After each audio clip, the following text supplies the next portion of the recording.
राम में भी शिव है, शिव में राम है, राम में कृष्ण है, कृष्ण में राम है, सब में शंकर है। नारायण में शिव है, शिव में नारायण है।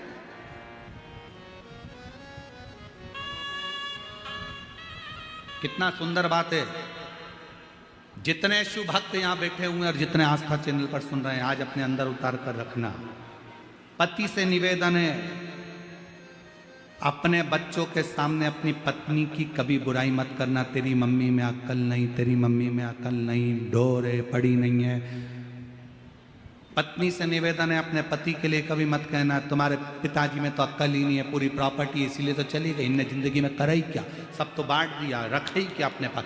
ना ना ना ना, ये निंदा आगे चलकर तुम दोनों की जिंदगी बर्बाद कर देगी। इसलिए तुम्हारी पत्नी भले, और पत्नियों से निवेदन है, पति तुम्हारा भले खेत में काम करे, कुछ भी करे, भले पढ़ा लिखा नहीं है, बच्चों को भी उसने नहीं संभाला, तुमने संभाला, बच्चों को बड़ा तुमने करा, पढ़ाया तुमने। तुम्हारे पति बेचारा दुकान करता रहा, काम करता रहा, नहीं ध्यान दिया। फिर भी अपने बच्चों से मत कहना कि तुम्हारा पिता ऐसा, उससे कहना ये सब कुछ आज तुम अगर अच्छी एजुकेशन कर रहे हो, पढ़ाई कर रहे हो, आगे बढ़ रहे हो, ये तुम्हारे बाप की देन है, तुम्हारे पिता की। हम गलती क्या करते हैं? पार्वती बहुत दुखी है, पर इसने कथा में सुना है कि अपने बाप के पास जाना तो चेहरे पर स्माइल रखकर जाना, बाप को नहीं मालूम पड़ना चाहिए कि दुख क्या है। पिता फिर भी दुख हरता है, पिता फिर भी दुख हरेगा, जान दो उसको, जान। और जब उससे कहे, विनय करे तो आनंद। कितना सुंदर कहा है। भगवान शंकर प्रथम वारकरी हैं, भगवान शंकर प्रथम वैष्णव हैं। भगवान शंकर अगर कोई मुख से राम राम कहता है, 2 बार मुख से राम राम निकलता है, तो मेरा शंकर भगवान उसको 21 बार झुककर प्रणाम कर लेता है कि इसने राम राम कहा है। वो प्रथम वैष्णव की गिनती में शिव हैं, प्रथम वारकरी की गिनती में शिव हैं। भगवान शंकर तो अपने भक्त के लिए आनंद पाते, शायद इसीलिए तो करुणा करते, इसीलिए तो दया करते। और जब वो करुणा करे, जब वो कृपा करे, शिव कथा करे, ये भगवान शंकर का संवाद करा, भंवरे का रूप रख लिया, भंवरे का, और उसके चरण की रज मिल जाए, इससे बढ़कर सुख क्या हो सकता। भागवत किस किसने सुनी है? हाथ उठाओ जरा, जिन्होंने श्रीमद् भागवत सुनी है। सुनी है सबने? रख। वामन भगवान का चरित्र सुना है? जम के तो बोलो। हाँ, क्या मांगने गए थे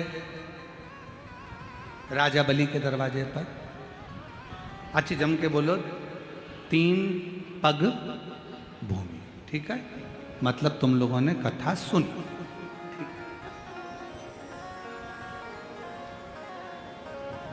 राजन भिक्षाम देही, राजन भिक्षाम देही।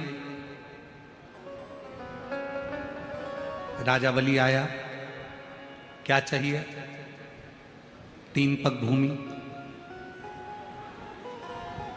राजा बलि को हंसी आ गई, 3 पग भूमि का तुम करोगे क्या? क्या करोगे 3 पग भूमि का? कई लोगों को बड़ी चिंता रहती है, हमने मंदिर में इतना प्रसाद चढ़ाया, पंडित जी क्या करेंगे? तुम्हें क्या करना, चढ़ाना तुम्हारा काम है, लेकर जाना पंडित जी का काम। बड़ी चिंता। राजा बलि ने पूछा 3 पग भूमि का तुम करोगे क्या? वामन भगवान ने कहा मर्जी मेरी, तुम तो 3 पग दे दे। 3 पग भूमि में ना गाय बांध सकते हो, 3 पग भूमि में ना सही से बैठ सकते हो, 3 पग भूमि में ना सही से सो सकते हो, ना रह सकते हो, तो 3 पग भूमि का तुम करोगे क्या? राजा बलि ने बार बार भगवान से कहा तो भगवान ने कहा बस मुझे तो 3 पग भूमि चाहिए। राजा बलि ने, शुक्राचार्य जी महाराज आए और वामन भगवान को देखा तो कह दिया कि 3 पग भूमि मत। पर राजा बलि ने उसी समय अपने बेटे को आवाज लगाकर बुलाया कि जा अंदर जाकर जल लेकर आ, मुझे संकल्प छोड़ना है 3 पग भूमि का।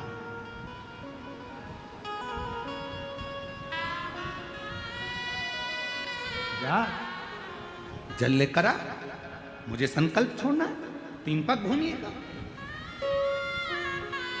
बेटा